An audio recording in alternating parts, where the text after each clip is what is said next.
Dans le quartier Mujica à Buenos Aires, la figure du pape François est partout.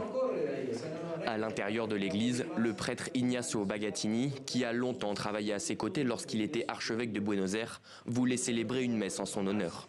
Il a réuni les fidèles pour prier. Un homme différent, plus qu'un pape, c'était leur pape.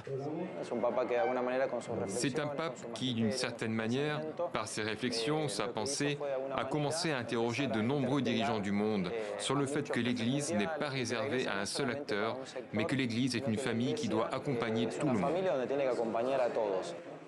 De sa bonté, il aura marqué la capitale argentine. En 2008, il encourage la création des Maisons du Christ, comme ici, pour aider les plus pauvres, mais aussi ceux qui ne parviennent pas à sortir de l'addiction. Un lieu de vie pour aider et accompagner les personnes qui sont à la dérive.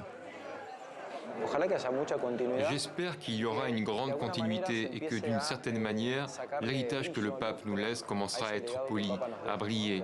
Je crois qu'il nous laisse un héritage très important et cet héritage doit se perpétuer. Aider l'autre et tendre la main, l'héritage de François, c'est une fierté pour les Argentins. Même si le pape a eu des problèmes de santé, qu'il a connu des hauts et des bas, et qu'il semblait aller bien, puis non, puis oui, en réalité on ne s'attendait pas à cela. C'est quelque chose de très triste, mais bon, avec de la joie quand même aussi, parce qu'en tant que catholique, je sais que tout ce qu'il a fait ici sur Terre, il le fera d'en haut. Javier Milei, le président argentin, dont les relations avec François ont longtemps été tumultueuses, a de son côté décrété 7 jours de deuil national.